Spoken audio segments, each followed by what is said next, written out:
നമസ്കാരം. PSCയുടെ ഒരു ലിസ്റ്റിൽ നിന്ന് എല്ലാവർക്കും നിയമനം കൊടുക്കാൻ സാധിക്കുമോ എന്ന സ്വാഭാവികമായ ചോദ്യമാണ് കഴിഞ്ഞ ദിവസം PK ശ്രീമതി ടീച്ചറും AK ബാലനും അങ്ങനെ ചില ആളുകൾ ചോദിക്കുന്നത്. ഇവിടെ PSC എന്നൊരു സംവിധാനമുണ്ട്.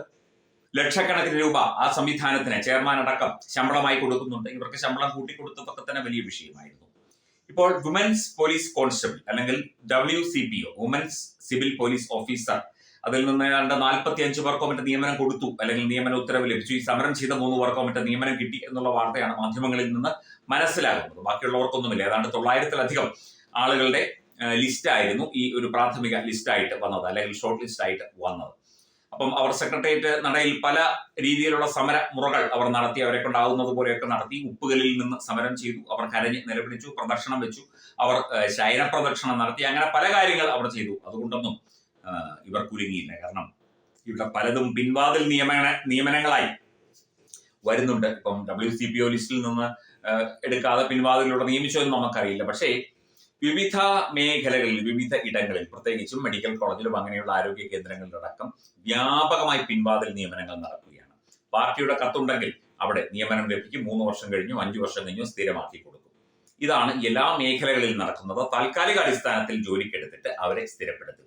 അതിൽ 99% ആളുകളും പാർട്ടി പ്രവർത്തകർ തന്നെയായിരിക്കും, അല്ലെങ്കിൽ പാർട്ടിയുടെ നോമിനികൾ തന്നെയായിരിക്കും. ഞാൻ തിരുവനന്തപുരത്തുണ്ടായപ്പോൾ എനിക്ക് വളരെ അടുത്ത് അറിയാവുന്ന ഒരു ബാങ്ക് ഉദ്യോഗസ്ഥന്റെ മകൾ, ആ കുട്ടി വികലാംഗയാണ്, ഫിസിക്കലി ഹാൻഡികാപ്ഡ് ആണ്, ഭിന്നശേഷിക്കാരിയാണ്. ആ ഒരു ലിസ്റ്റിൽ പോലും ചെറിയ ഒരു ഭിന്നശേഷിയുള്ള ഒരു സഖാപ്തിയെ തപ്പിയെടുത്ത് നിയമിച്ചു ഒരു ഡിപ്പാർട്ട്മെന്റ് ഏതാണെന്നോ അല്ലെങ്കിൽ ഇത്തരത്തിൽ നിയമനം നടന്നത് എവിടെയാണെന്നോ ഞാൻ വെളിവാക്കുന്നില്ല. ആരോഗ്യ വകുപ്പ് തന്നെയാണ്, മെഡിക്കൽ വിദ്യാഭ്യാസ വകുപ്പ് തന്നെയാണ്, വേണമെങ്കിൽ പറഞ്ഞേക്കാം ട്രിവാൻഡ്രം മെഡിക്കൽ കോളേജാണ്. അവിടെ ക്ലറിക്കൽ പോസ്റ്റിലേക്ക് വേറൊരാളെ തപ്പിയെടുത്ത് നിയമിച്ചു. തിരുവനന്തപുരം നഗരത്തിൽ ഉള്ള സഖാത്തി പോലുമല്ല, അല്ലെങ്കിൽ CPM-ന്റെ പ്രവർത്തക പോലുമല്ല, തിരുവനന്തപുരം ജില്ലയുടെ അങ്ങേയറ്റത്തുള്ള, ഏതാണ്ട് കൊല്ലം ജില്ലയുടെ ഭാഗത്തുള്ള ഒരു വികലാംഗരെ കിട്ടാത്തത് കൊണ്ട് തപ്പിയെടുത്ത് ഓടി നടന്ന ഒരാഴ്ച കൊണ്ട് നിയമിച്ചു. ഈ പെൺകുട്ടിക്ക്, എന്റെ സുഹൃത്തിന്റെ മകൾക്ക് ജോലി കിട്ടിയില്ല.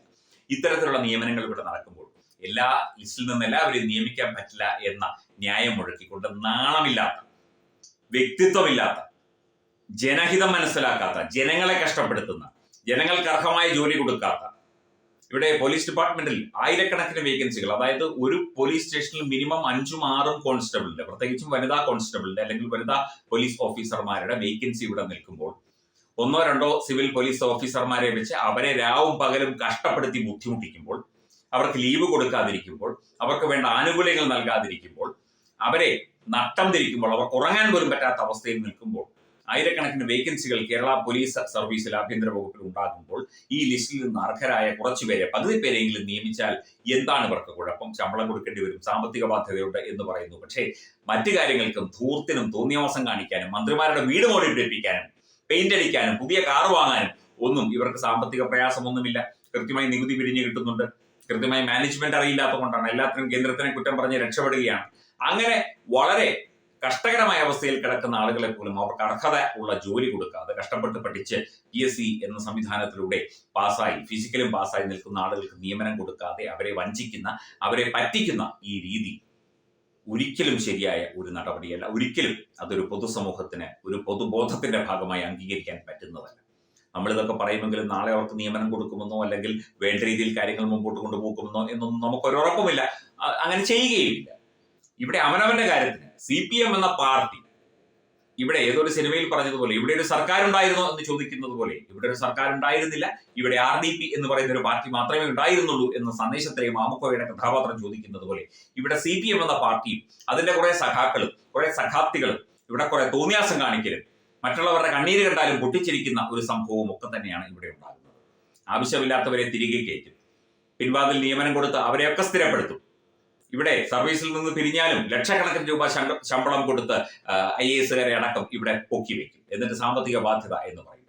പാവപ്പെട്ടവർ, വനിതകൾ, സ്വന്തം കുഞ്ഞുങ്ങളെപ്പോലും, പിഞ്ചു കുഞ്ഞുങ്ങളെപ്പോലും വീട്ടിൽ ഉപേക്ഷിച്ച് സമരത്തിനിറങ്ങുമ്പോൾ അവരെ പരിഹസിക്കും. എന്താ ഈ ആശാവർക്കർമാർക്ക്? അവർക്ക് എന്താണ് കിട്ടിയത്? അവർക്ക് ഒരു ചുക്കും കിട്ടിയില്ല. അതിൽ പലരും CPM-കാരും കൂടിയാണ്. ഇവിടെ ജനങ്ങളെ ഇത്രയും ബുദ്ധിമുട്ടിക്കുന്ന, ജനങ്ങൾക്ക് ഇത്രയും വലിയ ബാധ്യതയായ, ഇത്രയും നാണം കെട്ട, നെറികെട്ട ഒരു സർക്കാർ ഇതിന് മുൻകൂട്ടായിട്ടുണ്ട്. അത് 1ാം പിണറായി സർക്കാരാണ്. അതിനെ കടത്തിവിട്ടുന്ന രീതിയിലാണ് 2ാം പിണറായി സർക്കാർ പ്രവർത്തിക്കുന്നത്. എന്നിട്ടൊരു പരിഹാസവും, ഒരു ലിസ്റ്റിൽ നിന്ന് എല്ലാവർക്കും നിയമനം കൊടുക്കാൻ പറ്റുമോ? ആരാ ചോദിച്ചത്? PK Shrimati teacher. മകനെ പിൻവാതിലൂടെ ഇൻഡസ്ട്രിയൽ വ്യവസായ വകുപ്പിൽ പ്രത്യേക ജോലി കൊടുപ്പിച്ച ആളാണ്. അന്ന് ചിറ്റപ്പനാണ് വ്യവസായ മന്ത്രി, അതായത് ഈ ശ്രീമതി ടീച്ചറുടെ മകന്റെ ചിറ്റപ്പൻ EP ജയരാജൻ. അന്ന് മുതലാണ് ഇദ്ദേഹത്തിന് ചിറ്റപ്പൻ ജയരാജൻ എന്ന പേര് തന്നെ വന്നത്. അങ്ങനെ നിയമനം കൊടുത്ത് വ്യവസായ വകുപ്പിലെ MD ആക്കി മാറ്റി ഈ സുധീർ നമ്പ്യാർ എന്ന് പറയുന്ന PK ശ്രീമതി ടീച്ചറുടെ മകനെ. ആ ശ്രീമതി ടീച്ചറാ പറയുന്നത് 45 പേർക്ക് കുറച്ച് പേർക്കെങ്കിലും കൊടുത്തല്ല, അതൊക്കെ പറ്റുള്ളൂ. നാണമുണ്ടോ?